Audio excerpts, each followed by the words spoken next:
श्री गुरुदेव भगवान की जय। श्रीमद् भगवद गीता के चतुर्थ अध्याय में श्री भगवान ज्ञान द्वारा संसार से मुक्ति का उपाय बता रहे हैं। ये ज्ञान हमें कैसे प्राप्त होगा? श्रोत्रिय ब्रह्मनिष्ठ से या शुभ कर्मों द्वारा परार्थ यज्ञ रूपी परार्थ कर्म करने से हमें ये ज्ञान की प्राप्ति हो सकती है। इसका यही विधान है। इससे सभी पापों से मुक्त हो जाएंगे। इस देह को मैं मानना सबसे बड़ा यह पाप है। शरीर को मैं मेरा मानकर ही सब तरह के पाप होते हैं। जब जड़ मूल शरीर ही न रहेगा, शरीर ही नहीं रहेगा, तो संसार सागर से पार होकर ज्ञान अग्नि में संचित प्रारब्ध व क्रियमाण सभी कर्म नष्ट हो जाएंगे। जब शरीर को अपना मानते हैं तभी सब पाप होते हैं। उसी के लिए हमें अच्छा से अच्छा सब चाहिए, या उसके सगे संबंधियों के जितना सबसे लगाव है उसके लिए अच्छा चाहिए। तो जब ये जड़मूल शरीर ही हमारा नहीं है, प्रकृति का है, प्रकृति के लिए सब काम हो रहे हैं, तो हमें उससे फिर कुछ लगाव या हम उसके लिए हमें कुछ करने का व्यवहार नहीं रहेगा। कर्म के बंधन से ही सुख व दुख है। अज्ञान से छूटकर संशय विपर्य आदि समस्त समवर्ती कार्य छूट जाते हैं। जैसे बाण का प्रक्षेपण हुआ, देहपात हुआ और अंतःकरण का ब्रह्म में मिल जाना सब एक साथ ही होता है। बाण छूटेगा तो देहपात होगा ही, ऐसे ही अंतःकरण में ब्रह्म का मिल जाना ये सब एक साथ ही है। वक्ष स्थल में बाण लगना यानी हृदय ग्रंथि बिंद जाती है। रर कर गई पार उतर गई मेरे सतगुरु की तलवार। इसी को प्राप्त करना है। यही हमारा अंतिम लक्ष्य है, यही साध्य है, प्रथम यही साधन है।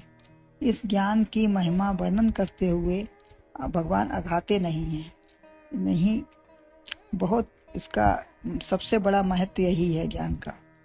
ना अर्जुन सुनकर अघाते हैं, ना भगवान कहते हुए अघाते हैं। तो ये 37वां श्लोक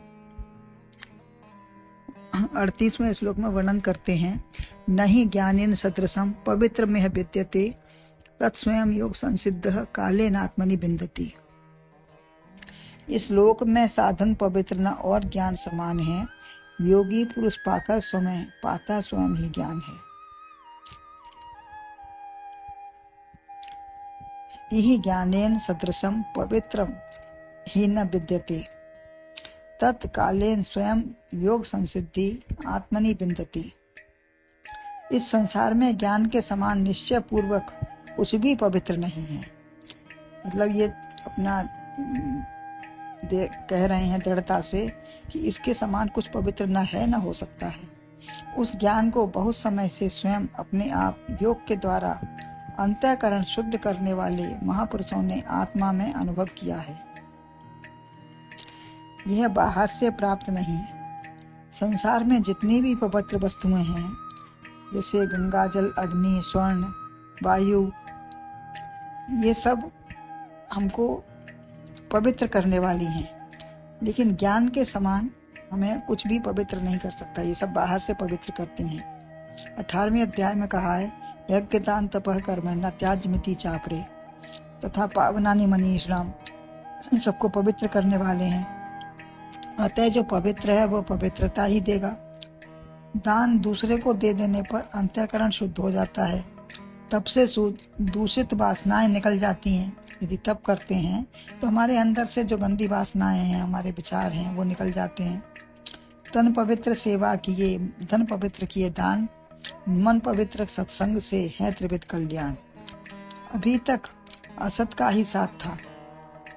जब ज्ञान की तरफ नहीं निकले थे अर्जित करने के लिए, तब तक हमारा असत का ही साथ था।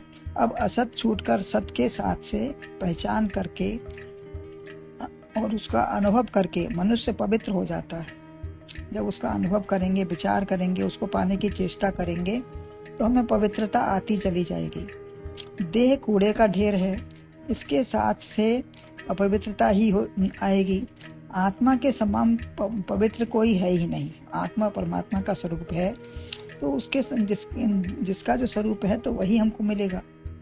अतः इसको साथ पवित्र ही होंगे।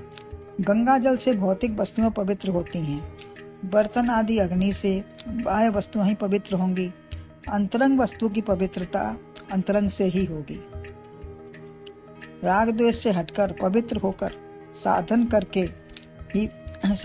ही पवित्रता आती है।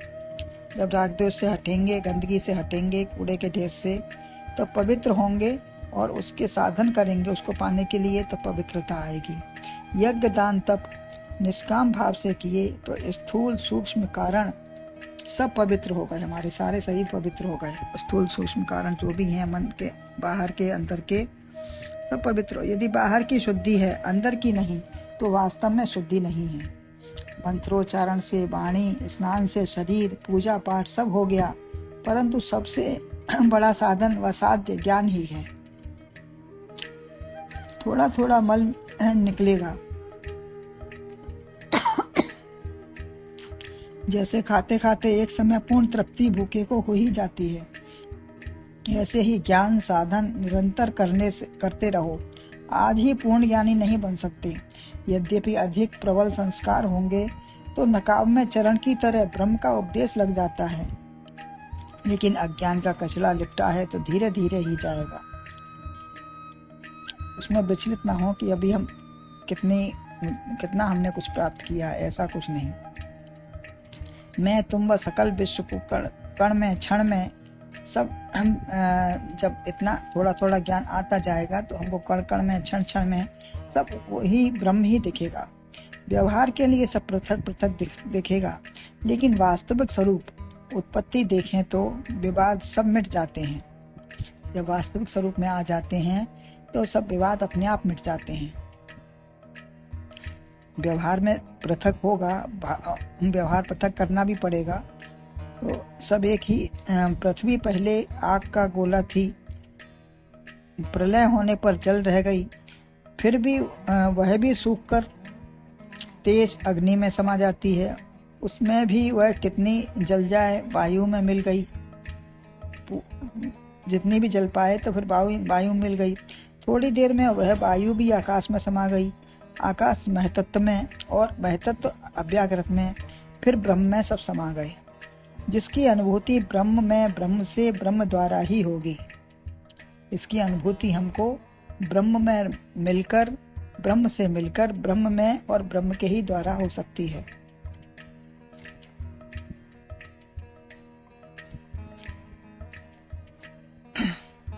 जो तीनों गुणों से परे और निर्गुण है। आकार होता है संसार, जो आंखों से दिखता है। संसार एक आकार है जो हमें आंखों से दिख रहा है। यह सृष्टि से बनता है, दृष्टि से बनता है। आकार में परिवर्तन नहीं, किंतु शाश्वत परमात्मा है। आकार होते हुए ही निराकार है। परमात्मा शाश्वत है, जो आकार हमको लगे या ना लगे, लेकिन निराकार है। राधा में कृष्ण व कृष्ण में राधा रूप, इसको समझने पर संशय नहीं रहेगा। जब दोनों को एक रूप समझेंगे, जानेंगे, तभी उसमें संशय नहीं होगा।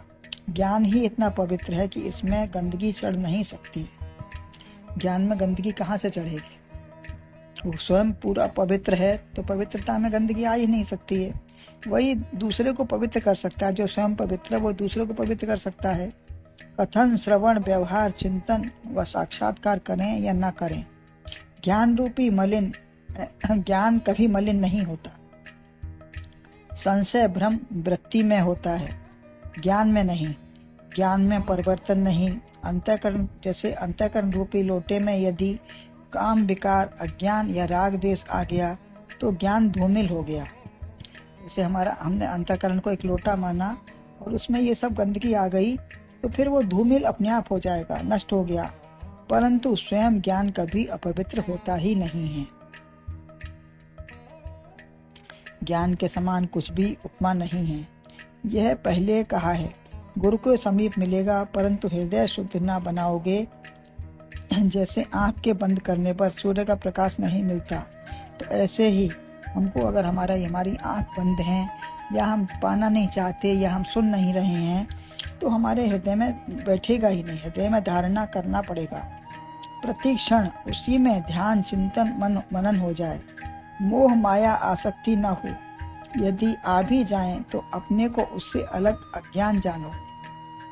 पहली चीज तो वो होना ही नहीं चाहिए, मोह माया आसक्ति। और यदि आ भी जाए तो उसको देखते हुए हम उसको अपने से अलग करें, अलग जाने कि ये हमारा अज्ञान है। देखते हुए उसे भगा दो। चैतन्य आत्मरूप का साक्षात्कार करो। कर्म ज्ञान ध्यान यज्ञ तप से जब संसिद्धि प्राप्त कर लोगे, तब हृदय में भी अनुभूति होगी। बाहर का अंदर समा जाए, जो बाहर हमें दिख रहा है वो सब अंदर एक रूप हो जाए। जन्म जन्मांतरों की आदत जो पड़ी है, उसी में राग होने से यही निश्चय हो जाता है, ऐसा ही निश्चय हो जाता है। कामी नार प्यारजिम लोभी प्रीजिम दाम तिम रघुनाथ निरंतर प्रियला मोराम। जो हमें संसार का निश्चय था, वो हमें प्रभु में उसमें वृत्ति आ जाएगी, हमें प्रिय राम राम लगने लगे। जैसे धन में स्त्री पुत्र परिवार, वो सब हमको तुच्छ लगे उसके आगे। अभ्यास करते करते जीव से ब्रह्म हो जाते हैं। थको नहीं, अभ्यास से आत्मा में अनुभव करते रहो।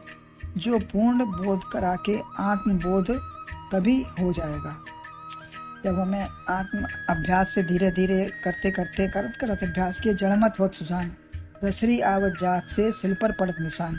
तो हमें जब धीरे धीरे अभ्यास होता रहेगा, आत्मा अनुभव करते रहेंगे, तो पूर्ण बोध एक न एक दिन हो ही जाएगा। जो यही हमारे जीवन का लक्ष्य है, यही हमको प्राप्त करना है, क्योंकि ज्ञान के समान हमारे उद्धार के लिए कोई साधन संपन्नता नहीं मिलेगी। गुरुदेव भगवान की जय।